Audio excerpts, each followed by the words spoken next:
अस्सलाम वालेकुम मुअज़्ज़ज़ सामीन, मेरे YouTube चैनल पर एक नई वीडियो के साथ खुश आमदीद। नाज़रीन, जैसा कि आपके इल्म में है कि दुनिया में सख्त इन्फ्लेशन या महंगाई का दौर चल रहा है, जिसका हम पाकिस्तान में भी महसूस कर सकते हैं। खाने पीने की अशिया की प्राइसेस आसमान से बातें कर रही है, जो हर गुजरते दिन के साथ एक आम आदमी की पहुंच से दूर होती जा रही है। आज की इस वीडियो में हम इस महंगाई को रशिया और यूक्रेन जंग के तनाज़र में देखेंगे और ये जानने की कोशिश करेंगे कि रशिया और यूक्रेन जंग किस तरह सारी दुनिया में इन्फ्लेशन का सबब बन रही है, और अगर ये जंग किसी नतीजे पे ना पहुंची तो इससे वर्ल्ड इकोनॉमी को क्या नुकसान हो सकते हैं। तो चलें आज की ये वीडियो शुरू करते हैं।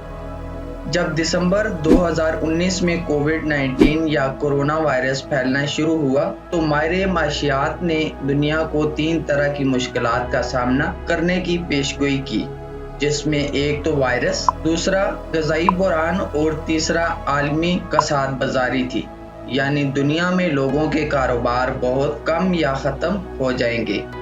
जहां कोविड-19 की वजह से दुनिया ने काफ़ी सारे मुश्किलात उठाए, वहीं दुनिया बाकी 2 प्रॉब्लम से महफूज रही। ना तो दुनिया में ग़ज़ाई बहरान पैदा हुआ और ना ही दुनिया ग्लोबल रिसेशन की तरफ गई। मगर आज एक बार फिर दुनिया के माहिर माशियात दुनिया को उन्हीं प्रॉब्लम के लिए खबरदार कर रहे हैं। मगर इस बार वजह कोविड-19 नहीं बल्कि रशिया और यूक्रेन की जंग है।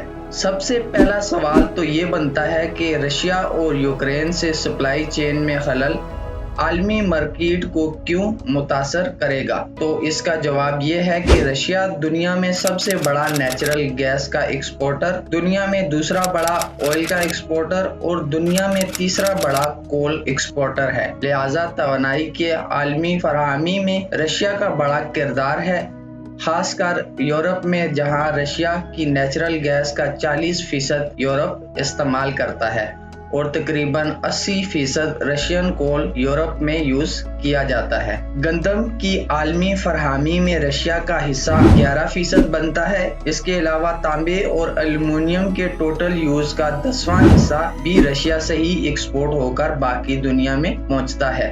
अमेरिका रशिया से तकरीबन अपनी ज़रूरत की आधी यूरेनियम भी इंपोर्ट करता है, जो बिजली पैदा करने के लिए ईंधन के तौर पे इस्तेमाल की जाती है।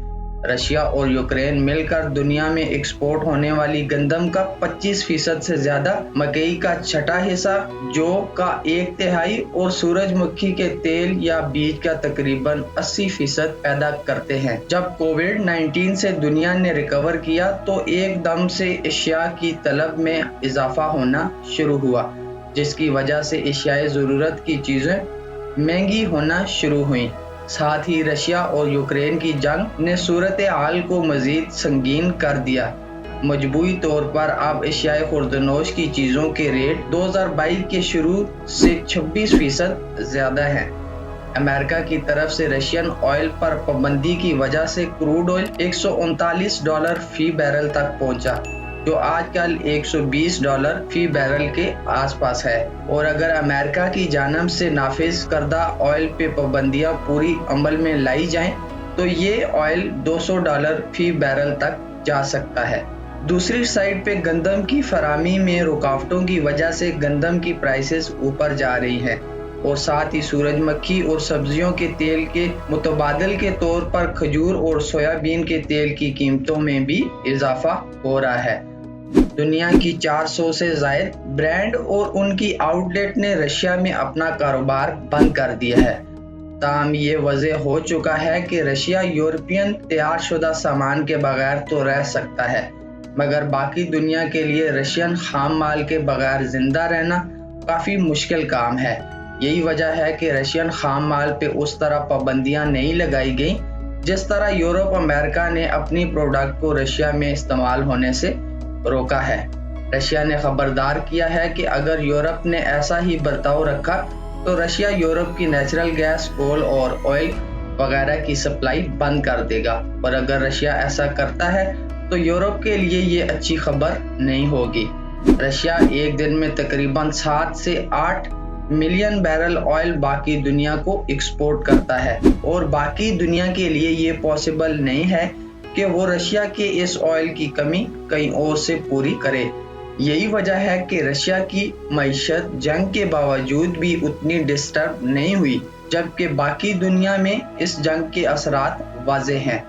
IMF, वर्ल्ड बैंक वगैरह ने तंबीह की है कि जंग की वजह से गुर्बत और महंगाई में इजाफा होगा और पूरी दुनिया पे जंग के असरात स्लोअर इकॉनमी ग्रोथ, ज़्यादा महंगाई, एशिया की आमदोरफ्त में मसाइल और ख़ासकर गरीब लोगों की मुश्किलात में इजाफे का बायस बनेंगे।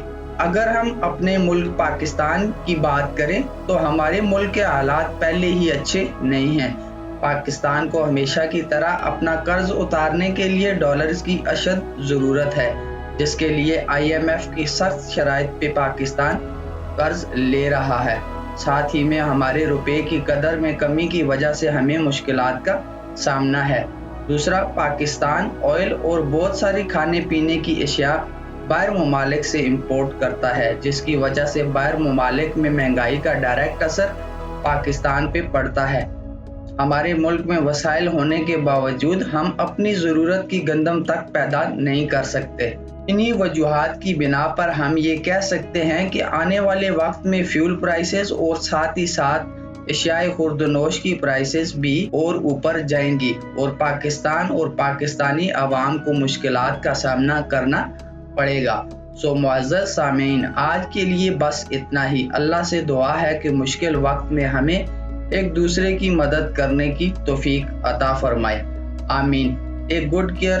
अल्लाह हाफिज।